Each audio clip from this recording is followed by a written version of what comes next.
हिमालय की ऊंची चोटी के पास दरामदीन नाम का एक गांव था, जो अपने वैभव और संपन्नता के लिए लोक में प्रसिद्ध था। वहां के निवासियों को किसी प्रकार का कोई कष्ट नहीं था।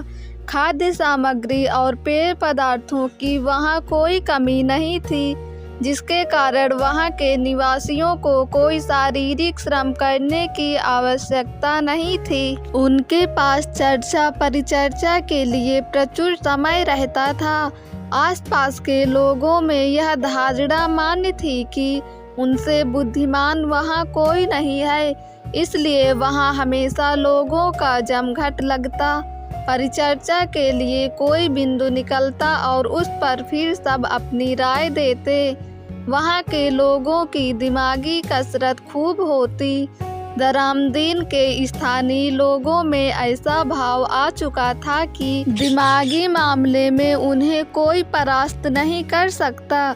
वे जो सोचते और करते हैं वैसा कोई नहीं कर सकता। एक बार एक बुद्धिमान व्यक्ति के सामने विचार विमर्श के लिए एक विषय आया कि यह गांव आकाश से कितनी दूरी पर अवस्थित है।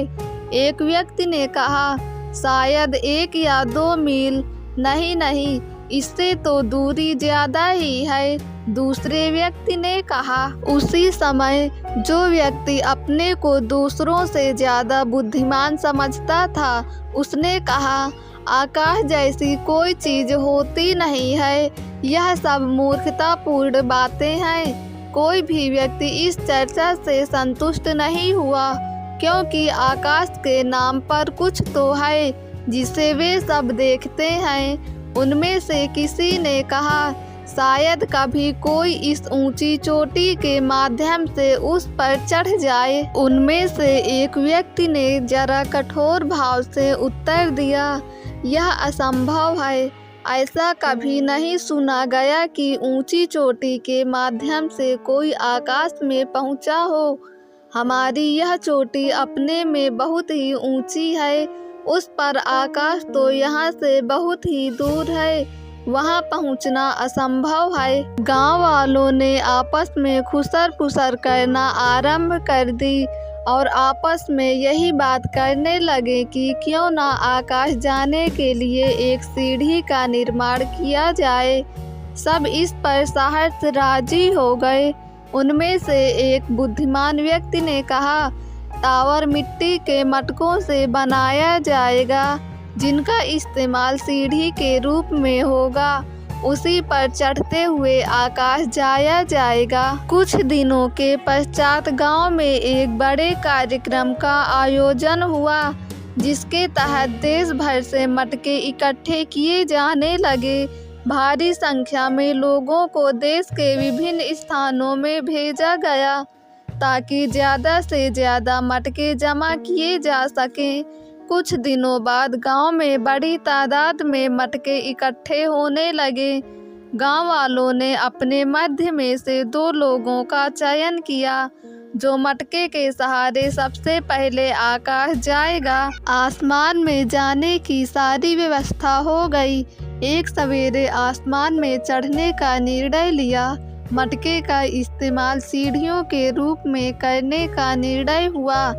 एक के ऊपर दूसरा, दूसरे पर तीसरा, इस तरह मटकों को रखा जाना तय हुआ। मटके का टावर बढ़ता गया। वह इतना बढ़ गया कि ऊपर से नीचे देखने पर चक्कर आने लगा।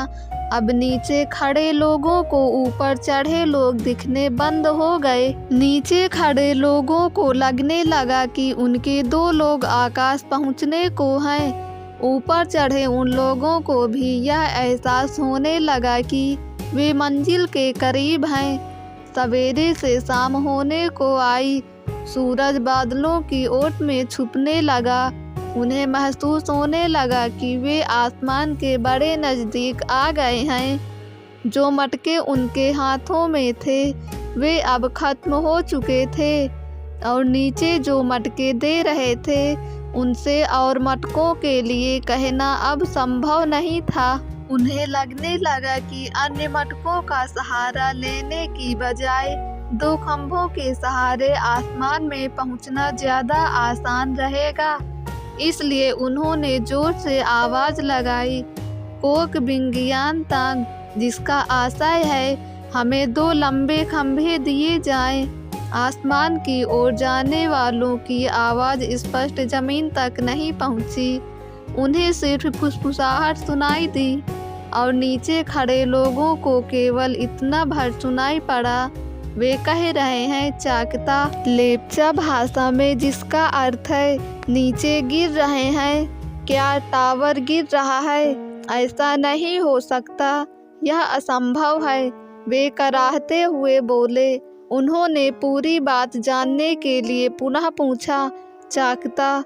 ऊपर के दोनों व्यक्तियों ने जोर से आवाज़ लगाई, कोक बिंगियान तांग, पर नीचे खड़े लोगों को वही पहले का शब्द ही सुनाई पड़ा, चाकता।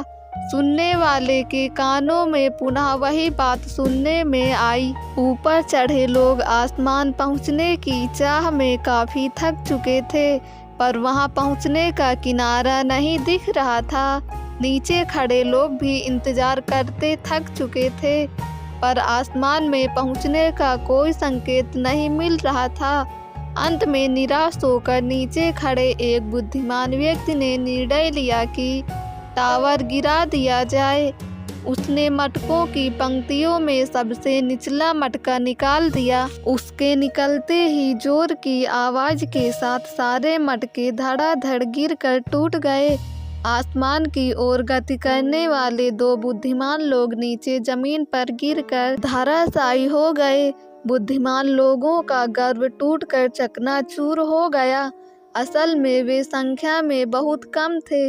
उन्हें लगता था उनसे ज़्यादा बुद्धिमान कोई है नहीं। दोस्तों, अगर आपको ये कहानी पसंद आई हो तो हमारे YouTube चैनल को सब्सक्राइब करके बेल आइकन को क्लिक कर दें, ताकि वीडियो का नोटिफिकेशन सबसे पहले आप तक पहुँचे।